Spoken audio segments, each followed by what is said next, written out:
Assalamualaikum warahmatullahi wabarakatuh. Perkenalkan, nama saya Novita Ningsi, NIM 2111050100052,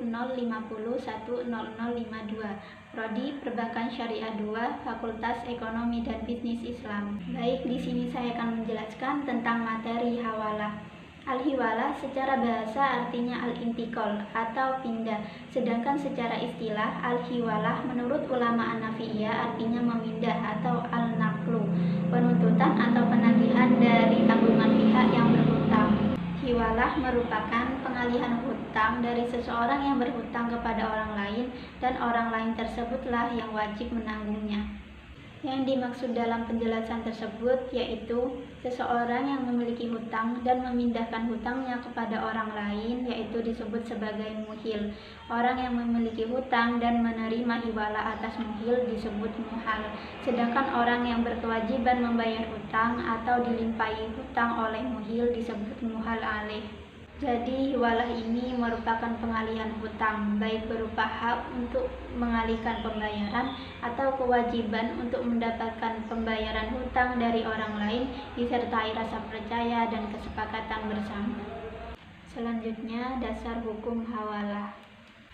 Hiwalah merupakan salah satu bentuk ikatan atau transaksi antara sesama manusia yang dibenarkan oleh Rasulullah melalui sabda beliau yang menyatakan menunda pembayaran bagi orang yang mampu adalah sebuah kezaliman. Jika salah seorang kamu diikutkan atau dihiwalahkan kepada orang yang mampu atau kaya, maka turutilah. Selanjutnya, rukun dan syarat hiwalah. Menurut mazhab Maliki, Syafi'i, dan Hambali, hiwalah dibagi menjadi 6, yaitu yang pertama muhil, yaitu orang yang berhutang kepada pihak yang haknya dipindahkan. Yang kedua muhal, atau orang yang menerima pemindahan hak. Yang ketiga yaitu muhal alaih, yaitu penerima akad pemindahan hutang. Yang keempat, piutang milik muhal yang wajib dilunasi oleh muhil. Yang kelima, piutang milik muhil yang wajib dilunasi oleh muhal alaih. Yang keenam, sigot atau ijab dan qabul. Syarat hiwalah ada 5. Yang pertama yaitu syarat sigot. Akad hiwalah terbentuk dengan terpenuhinya ijab dan qabul atau semakna dengan ijab qabul. Yang kedua, syarat muhil. Syarat muhil dibagi menjadi 2. Yang pertama yaitu ia harus orang yang memiliki kelayakan dan kompetensi untuk mengadakan akad. Yang kedua, ridho dan persetujuan. Maksudnya ialah ada kemauan dalam diri sendiri dan tidak dalam keadaan dipaksa.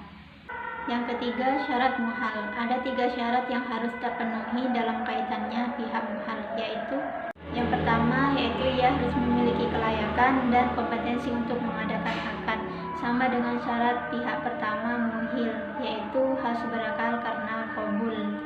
Yang kedua, ridho dan persetujuan al-muhal. Yang ketiga, qabul yang diberikan oleh pihak al-muhal harus dilakukan di majelis akad. Yang keempat, syarat muhal alaih. Syarat muhal alaih ini sama dengan syarat sebelumnya, yaitu syarat muhal. Selanjutnya, yang terakhir yaitu syarat muhalbi. Para ulama sepakat bahwa syarat muhalbi dibagi menjadi 2, yaitu syarat yang pertama, muhalbi harus berupa al-damain, yaitu harta yang berupa uang. Yang kedua, tanggungan utang yang ada sudah positif dan bersifat mengikat. Selanjutnya, jenis-jenis hawalah. Ditinjau dari segi objeknya, hawalah dibagi menjadi 2 macam, yaitu yang pertama, hiwalah al-haq atau pemindahan hak. Hiwalah hak adalah pemindahan piutang dari satu piutang kepada piutang yang lain, atau pemindahan hak untuk menuntut hutang.